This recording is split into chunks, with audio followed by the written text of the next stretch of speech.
Allahu Allahu Allahu Allah Allahu Allahu Allahu Allah.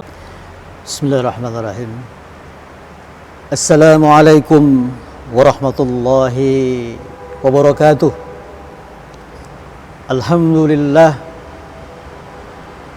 alladzi khalaqal mauta wal hayata liyabluwakum ayyukum ahsanu amala. Asyhadu an la ilaha illallah wahdahu la syarika lah wa asyhadu anna Muhammadan abduhu wa rasuluh. Wa sallallahu ala nabiyyina Muhammadin wa ala alihi wa ashabihi ajma'in. Qala Allah fil Qur'anil Karim, a'udzu billahi minasy syaithanir rajim. Ya ayyuhalladzina amanu ista'inu bis-sabri was-salah. Innallaha ma'as sabirin. Wahai orang-orang yang beriman, minta tolonglah kepada Allah dengan sabar dan sholat. Sesungguhnya Allah bersama orang-orang yang sabar. Sadaqallahul azim. Allahumma arhamna bil Qur'an wa ba'd. Kaum muslimin dan muslimat, pemirsa Al-Husna TV ya, yang dimuliakan Allah Subhanahu wa taala, syukur kita haturkan senantiasa kepada Allah Subhanahu wa taala atas karunia-Nya jualah sehingga kita masih diberikan kesempatan untuk terus-menerus menghamba kepadanya. Malam ini adalah malam yang ke-21 Ramadan 1441 Hijriah, hari Rabu tanggal 13 Mei 2020. Itu artinya kita masuk ke babak-babak akhir di bulan Ramadan, di mana menurut riwayat Rasulullah makin mengintensifkan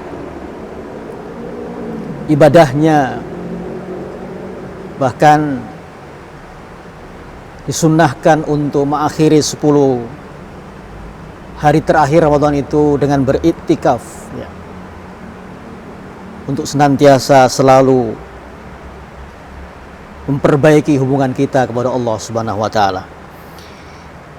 Kaum muslimin dan muslimat, jamaah sekalian, tema kajian Ramadan kita pada kesempatan malam ini adalah menjalani musibah dengan OS ya. Saya singkat supaya bisa diingat. OS itu artinya obat sabar dan sholat ya, menjalani musibah dengan sabar, dengan obat sabar dan sholat. Supaya mudah diingat dan mudah difahami, saya akan mengurutkannya dalam bentuk beberapa kalimat kunci. Kalimat kunci yang pertama sehubungan dengan tema kita ini, menjalani musibah dengan obat sabar dan sholat, adalah pertama, kalimat kunci yang pertama yang patut kita camkan adalah bahwa dunia ini adalah kampung ujian ya. Negeri cobaan dunia ini ya. Negeri yang pasti kita lalui yang namanya pil manis dan juga pil pahit. Episode-episode peristiwa manis, adegan-adegan peristiwa pahit. Tidak bisa tidak itu dilalui di kampung yang namanya dunia ini. Maka seorang ulama yang menulis kitab tafsir Al-Munir, Profesor Dr. Wahbah Az-Zuhairi, mengatakan bahwa dunia ini negeri ujian, kampung ujian, tidak bisa tidak. Putra saya di rumah waktu masih usia-usia balita pernah minta apa saja, sampai-sampai harus dituruti. Maka saya mengatakan, nak, kalau semua permintaanmu itu dipenuhi, itu kamu sedang berada di surga. Tapi kalau di dunia, permintaan itu tidak selalu harus dipenuhi. Ada kalanya sesuai harapan, dan ada kalanya jauh dari harapan.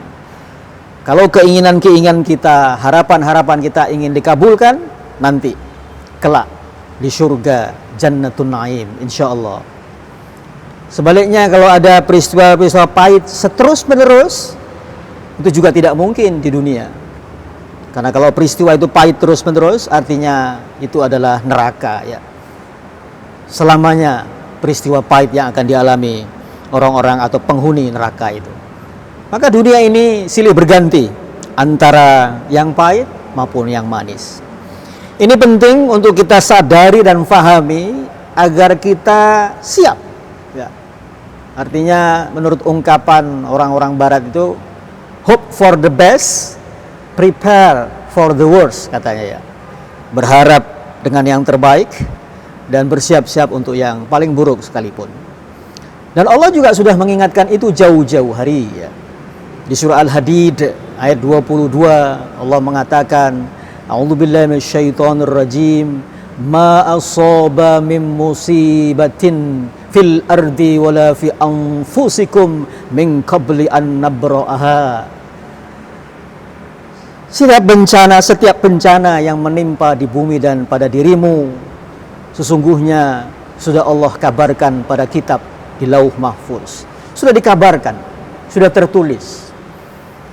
Ini kalimat kunci yang pertama, bahwa dunia ini memang kampung ujian, cobaan ya.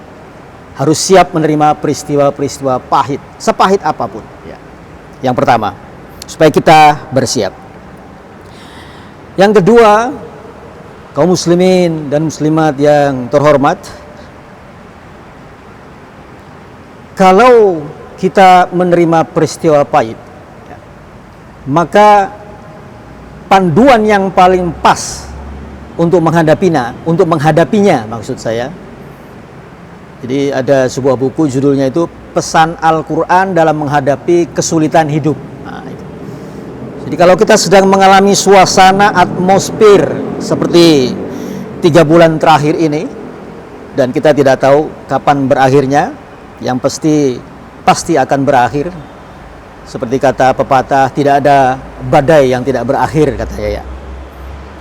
Maka kita harus memahami yang namanya musibah itu, yang nama kejadian pil pahit itu, boleh jadi dosisnya rendah, menengah, dan tinggi misalnya. Sangat-sangat menyakitkan ya. Maka pesan Al-Quran dalam menghadapi kesulitan itu banyak tersebar di beberapa ayat. Malam ini saya kutipkan beberapa di antaranya. Yang pertama di surah Al-Baqarah tadi, ayat 153 ya. A'udzubillahi minasyaitonir rajim. Ya ayyuhalladzina amanu ista'inu bis-sabri was-shalah ya. Wahai orang-orang yang beriman, minta tolonglah. Nah, ini belajar tata bahasa Arab sedikit. Kalau disebutkan ista'inu, itu menggunakan yang namanya disebut oleh para pembelajar bahasa Arab atau ahli bahasa Arab adalah fi'il amr ya. Kata kerja perintah. Ya, wasta'inu ya. Artinya di situ tidak ada bantahan lagi. Harus taat dan patuh untuk menunaikan itu. Perintahnya adalah minta tolonglah dengan sabar dan sholat. Apa maknanya? Bahwa ternyata hampir-hampir kita lupa bahwa sabar itu juga merupakan perintah Allah. Sebagaimana perintah-perintah Allah yang lain. Perintah sholat, zakat, puasa, haji, dan sebagainya. Selevel ya. Jadi kalau mau dikatakan dengan istilah yang agak simpel adalah, kalau kita memperoleh pil manis ya, peristiwa-peristiwa yang manis, peristiwa-peristiwa yang mengenakkan, mendapat karunia dari Allah, maka itu satu paket dengan syukur. Dapat nikmat, syukur. Itu satu paket, wajib. Karena dia perintah. Kalau menurut Imam Al-Kushairi yang mengarang buku tentang Nahwul Qulub, itu perintah itu selalu pakai mabni sukun ya.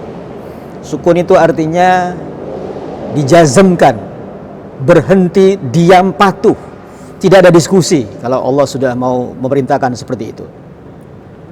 Sebaliknya juga kalau musibah itu satu paket dengan sabar.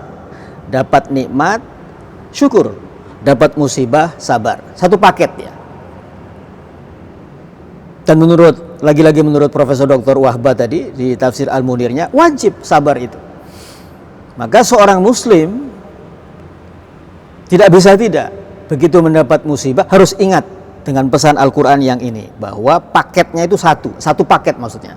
Dapat nikmat, syukur, dapat musibah, sabar. Kenapa? Karena bala itu bisa dengan ujian yang berupa kenikmatan, bisa dengan ujian yang berupa keburukan atau hal-hal yang tidak mengenakkan kita. Menarik definisi musibah yang dituturkan oleh Rasulullah Sallallahu Alaihi Wasallam ya, dalam sebuah hadis sahih. Satu saat di malam hari, lampu yang sedang dinikmati oleh Rasulullah pada malam hari itu padam ya. Seketika Rasulullah mengucapkan kalimat istirja, inna lillahi wa inna ilaihi rajiun.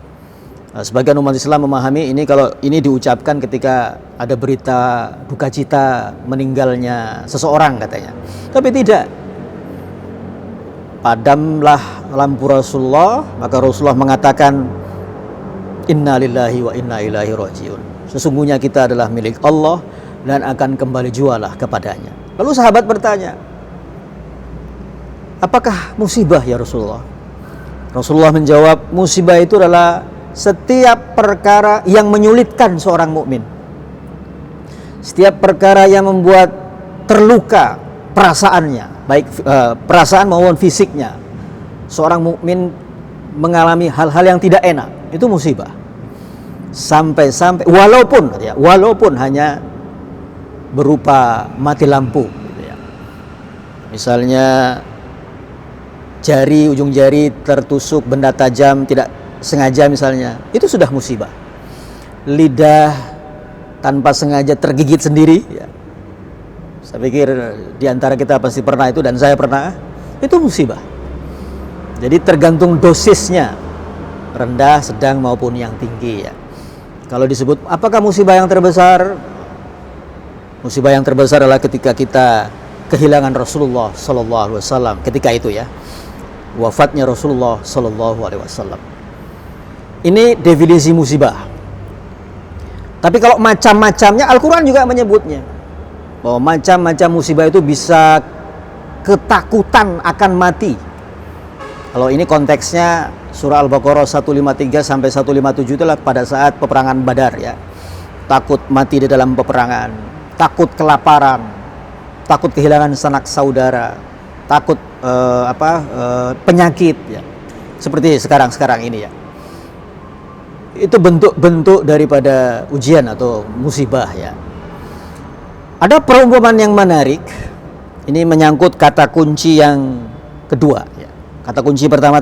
Kalimat kunci yang pertama tadi bahwa dunia ini kampungnya ujian. Nggak bisa menghindar. Lagi-lagi tidak bisa menghindar, harus dihadapi. Harus dijalani maksud saya. Maka saya lebih soft, lebih lembut menggunakan istilah menjalani musibah ketimbang menggunakan istilah melawan ya. Melawan musibah ya, melawan COVID-19 katanya. Kalau dalam ilmu komunikasi itu melawan itu ada tersirat tidak ridho dengan ketentuan Allah. Melawan itu ada aura arogansi di situ. Ya. Ada aura tidak ridho, tidak terima dengan ketentuan Allah berupa musibah seperti ini ya. Jadi menurut saya kurang tepat jika kita menggunakan atau jargon-jargon melawan itu ya. Tapi jauh lebih soft, jauh lebih sesuai dengan apa yang tersirat dalam tuntunan Al-Quran ya. Musibah itu harus dijalani.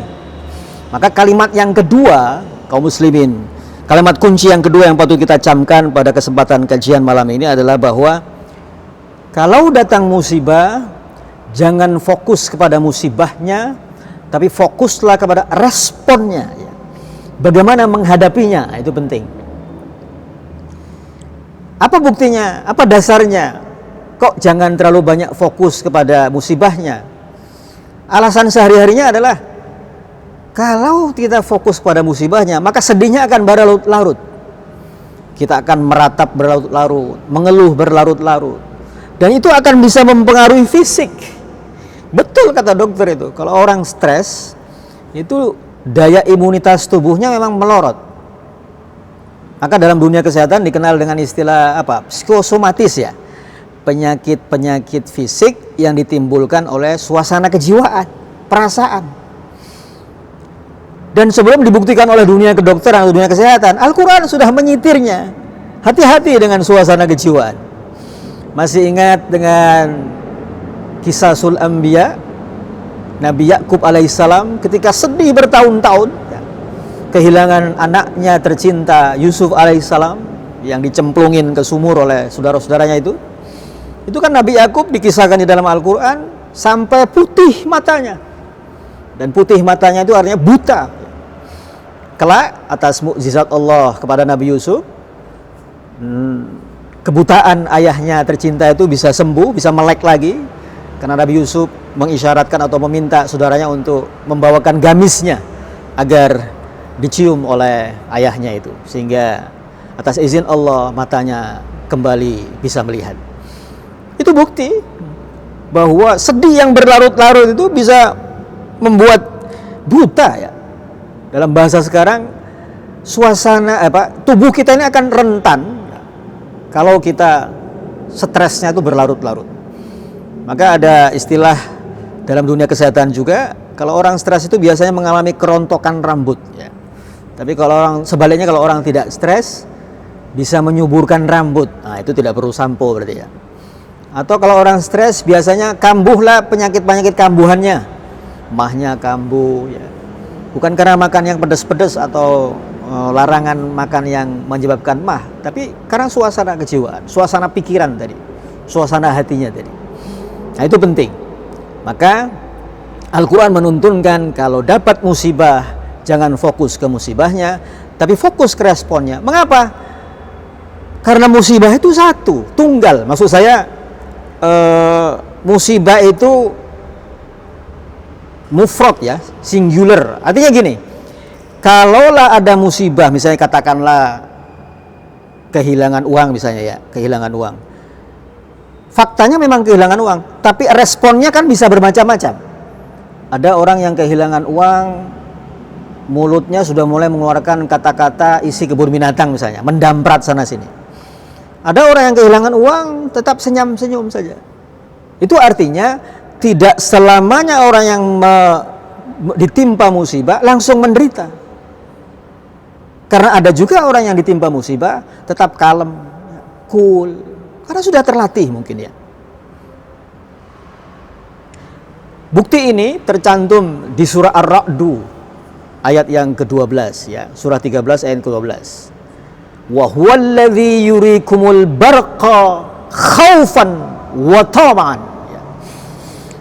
Dan kami perlihat dan dia memperlihatkan kepada kalian halilintar yang bisa menimbulkan ketakutan, yang akan menimbulkan ketakutan dan menimbulkan harapan. Tamsil ini, perumpamaan ini menarik untuk dikaji kaum muslimin. Jadi salah satu gaya Allah, gaya Al-Quran menyampaikan pesan supaya bisa dipahami oleh orang-orang yang berakal. Memang pesan-pesan perumpamaan kayak gini bisa ditangkap oleh orang-orang yang berakal, oleh orang-orang yang suka mengkajinya, bahwa faktanya halilintar menggelegar, tapi responnya itu ada dua. Makanya khaufan itu dalam tata bahasa Arab disebut dengan maf'ul li ajlih ya. Objek atau keterangan yang berfungsi untuk menjelaskan perbuatan.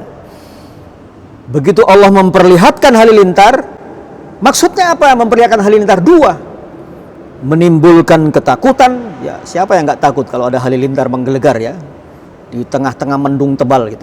Karena kan kita menutup telinga biasanya itu. Tapi di samping menimbulkan ketakutan, khaufan juga menimbulkan watama'an, harapan. Harapan apa? Harapan akan turunnya hujan. Kalau hujan sudah turun, ia akan membasahi tanah, akan membuat tanah itu subur dan membuat tumbuhan-tumbuhan akan tumbuh dan bisa dinikmati oleh makhluk-makhluk di sekitarnya. Faktanya adalah satu, halilintar menggelegar, tapi responnya bisa menakutkan, bisa juga menumbuhkan harapan. Artinya apa? Di sini bisa ditarik pada kalimat kunci yang kedua tadi. Fokuslah kepada responnya. Musibah itu eksak, pasti ada. Tetapi apakah kita akan menderita dengan musibah atau bahagia dengan musibah, itu pilihan, opsi, choice itu ya. Karena tidak semua orang yang dapat musibah menderita. Terlalu banyak juga orang yang dapat musibah nggak menderita, malah enjoy dia. Kenapa? Selalu berpikir positif ya. Jadi ibtila itu artinya menguji. Itu kan artinya untuk mengetahui keadaan orang yang diuji. Ini ada pertanyaan dari beberapa pihak bahwa kenapa sih ada penderitaan di muka bumi ini? Bukan cuma orang yang terdidik yang bertanya kayak gini, orang-orang yang filosof pun bertanya kayak begini. Kenapa harus ada penderitaan? Jawaban klasiknya ya supaya Allah mengetahui kualitas ketakwaan kita, katanya. Kalau hanya untuk mengetahui ketakwaan kita, bukankah Allah Maha tahu? Oh, alasannya supaya ketakwaanmu bertambah, supaya kamu dibalas nanti di akhirat dengan pahala yang setimpal. Bukankah Allah Maha Penyayang? Kenapa harus memberikan pahala, harus pakai pengantar penderitaan dulu? Jawaban-jawaban ini mungkin tidak mengenakkan kita ya, tidak memuaskan akal pikiran kita. Jawaban yang memuaskan adalah bahwa kalau kita diberi ibtila, itu supaya kita tahu kadar keimanan dan ketakwaan kita. Kalau Allah sudah tahu, pasti tahu. Tapi kita kan nggak tahu. Makanya ibtila itu artinya untuk ujian, itu artinya untuk mengetahui keadaan orang yang diuji.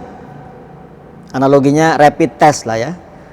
Orang yang dikasih tes cepat itu untuk mengetahui supaya yang ngetes maupun yang retest tahu dia positif atau negatif COVID.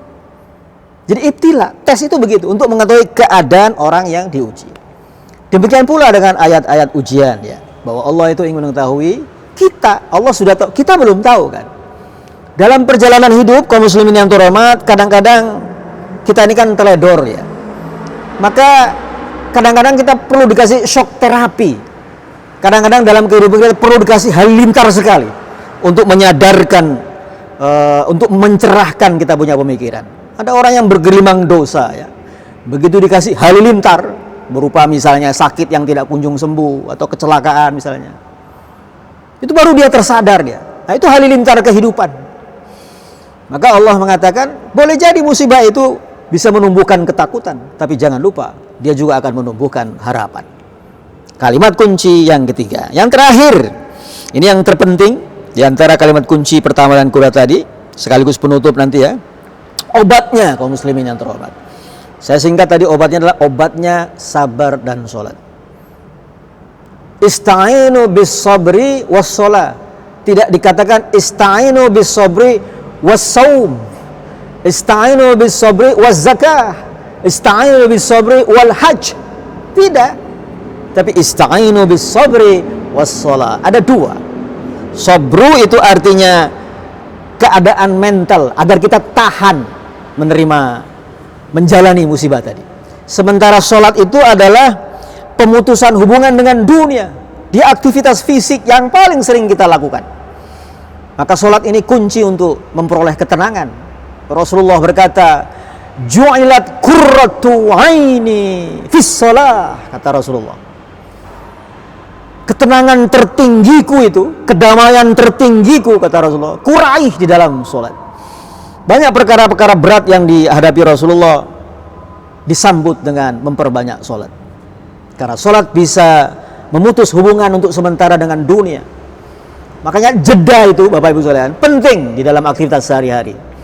Ada di Finlandia itu disebutkan kenapa pendidikannya nomor 1. Karena setiap siswa, setiap pelajaran 45 menit itu istirahat 15 menit. Begitu ceritanya. Kenapa? Karena istirahat itu membuat semangat kita segar kembali. Maka sholat itu jeda dari kesibukan dunia. Dan itulah ditempatkan mengapa dia harus didampingi dengan sabar dan sholat. Sabar itu mental yang bisa membuat kita tahan. Sementara sholat itu adalah kemampuan, kemantapan bahwa Allah akan meringankan beban yang sedang kita jalani.